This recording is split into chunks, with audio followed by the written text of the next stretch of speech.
창세기 12장 1절부터 4절. 여호와께서 아브라함에게 이르시되 너는 너의 고향과 친척과 아버지의 집을 떠나 내가 네게 보여줄 땅으로 가라. 내가 너로 큰 민족을 이루고 네게 복을 주어 네 이름을 창대하게 하리니 너는 복이 될지라. 너를 축복하는 자에게 내가 복을 내리고 너를 저주하는 자에게 내가 저주하리니 땅의 모든 족속이 너로 말미암아 복을 얻을 것이라 하신지라.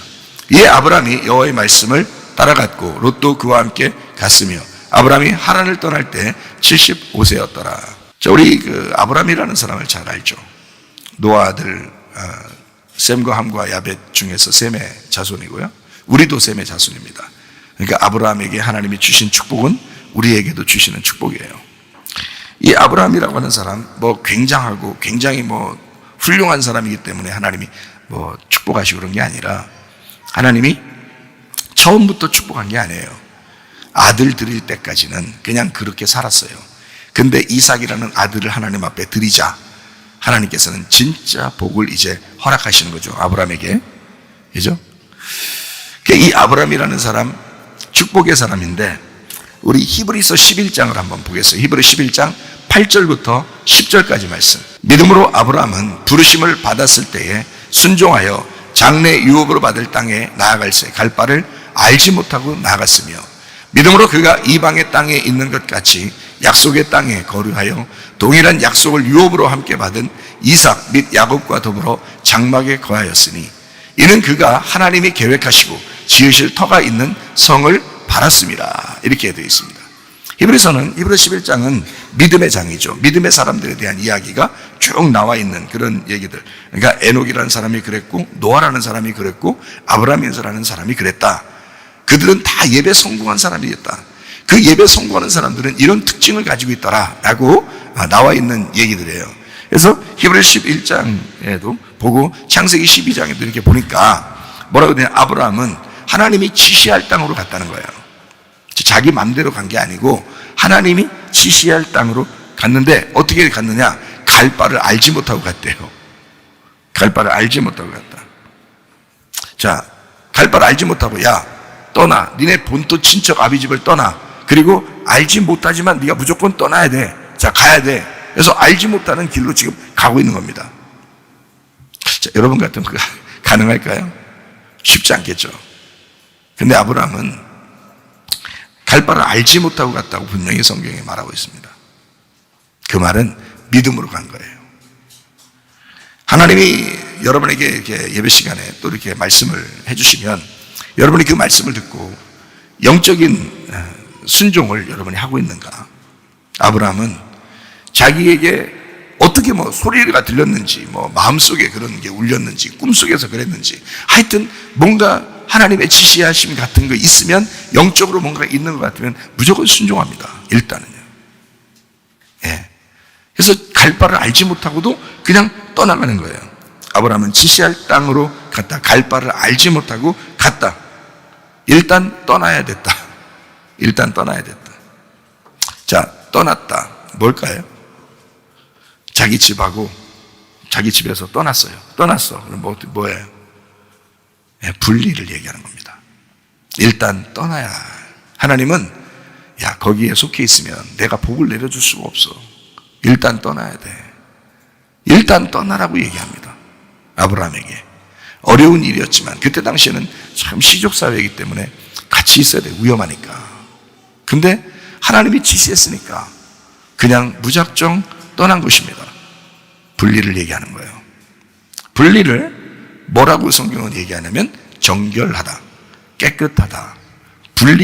나누어지면 깨끗하다, 거룩하다라고 그러는 거예요. 자, 너 세상에 속해 있었지? 너의 본토 친척 아비집 안에 있었지? 근데 일단 떠나야 돼.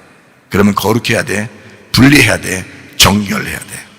너 거기서 이 세상에 속해 있으면 더러운 거야. 내가 너를 선택하려고 하니까 일단 떠나야 돼. 자, 떠나는 것을 떠나서 집 떠나면 고생이다. 이런 말 있죠. 집 떠나면 고생. 누가 말 만들었는데 참 잘 만들었어요. 집 떠나면 고생인데요. 집 떠나면 그걸 뭐라 그래요? 집 떠나면 그걸 뭐라 그래? 집 떠나서 돌아다니면 뭐라 그래? 그걸 나그네라 그래요. 나그네. 나그네 되는 게 먼저다 하는 것입니다. 나그네 되는 게 먼저다. 나그네 되고 나면, 자, 집에 있을 때는 집에 사람들하고 동행하는 거죠. 근데 집을 떠나고 나니까 나그네가 됐어요. 나그네가 되니까 누구하고 동행할 수밖에 없어요? 하나님하고 동행할 수밖에 없어요. 그거를 하나님과 동행이라고 그런 것입니다. 여러분은 생각할 때 집에서 그냥 주구장창 집이 좋아, 난 이게 좋아, 막 이렇게 하는데, 하나님이 보실 때는 참 어리석다. 너 다 놓고 와야 돼. 너 다 놓고 와야 돼. 물 위에 노아 방주가 떠서 다니듯이 너도 이 세상과 떠나는 날이 와. 그거를 먼저 떠나게 되면 완전한 자라 그래. 그걸 영과 진리 예배를 드린다 그래. 아브라함 같은 경우에 나그네가 되는 게 먼저고, 그 나그네가 되는 자체를 하나님은 나와 동행하는 것이다, 하나님과 동행하는 것이다 라고 얘기하는 것이다. 그래서 우리 교회가 청년 학생들을 공동체 생활을 이렇게 주로 하거든요. 공동체 생활을 우리 교회가, 그거는 굉장히 중요한 거예요. 믿음에 있어서 그것만큼 빠른 시간 내에 이 사람들의 믿음을 잡아줄 수 있는 게 없어요. 놀라운 것입니다. 이건요, 자기를 포기하게 만드는 그 하나님과 동행하는 나그네가 되는 게 먼저, 자기가 이 땅에서 의지하는 게 없어.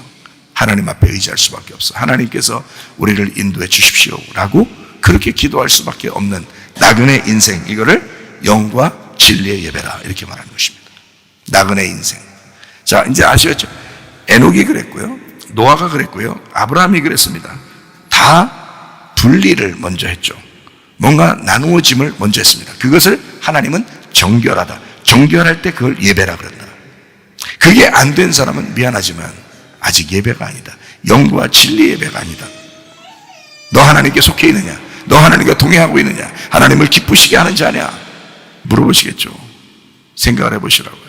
이게 사람들은 영과 진리 예배라 그러면 어떻게 영과 진리 예배 드리지? 그렇게만 생각하죠. 그러나 사실은 이 인물들을 가만히 믿음의 사람들을 보란 말이에요. 어떻게 영과 진리 예배를 드렸나? 그 사람들이 어떻게 예배에 성공했는지 그거를 보면 뭔가 다르다. 그 믿음의 사람들이 여러분이 되셔야 합니다. 그 믿음의 사람들이. 홍해를 건너면 광야가 나옵니다. 자, 애굽에 살던 사람이 홍해를 건너야 광야를 나오죠. 그죠? 광야에 살던 사람이 요단강을 건너야 가나안 땅에 들어가잖아요. 그러면 그 홍해 바다나 요단강은 다 이쪽 땅과 이쪽 땅을 분리하는 거잖아요. 그 분리를 물로 표현했다고요.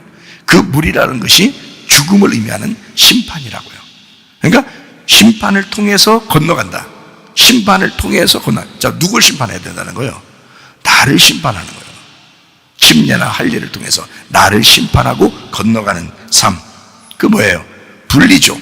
이게 나그네가 되는 길입니다. 자, 이쪽에 살고 있어서 집과 돈하고 다 가족들 다 있었는데 홍해바다를 건너서 광야에 가는 순간 완전 나그네가 되는 거예요.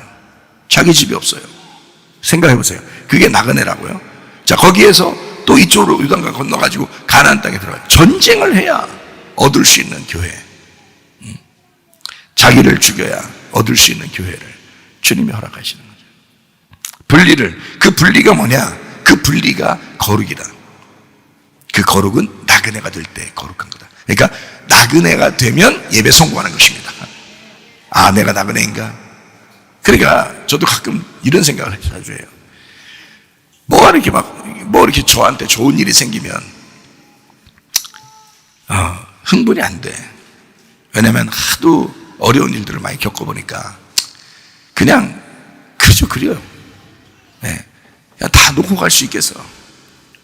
네. 별거 아니야. 어느 날 주님 만나는 게 더 중요하지. 그런 생각이 들어와요. 흥분되지가 않아. 일이 또 굉장히 안 풀려도 어떻게 되겠지. 이렇게 생각을 해요. 왜냐하면 이 땅에 소망이 없으니까 그래요. 여러분, 분리, 나그네라 이거야. 내가 사는 동안 내가 하나님 앞에 기도할 때 하나님, 나그네로 살기로 합니다. 나 분리되고 싶어요. 하나님은 그렇게 정결한 자들을 하나님이 선택을 하시고 그리고 말씀을 주신단 말이에요.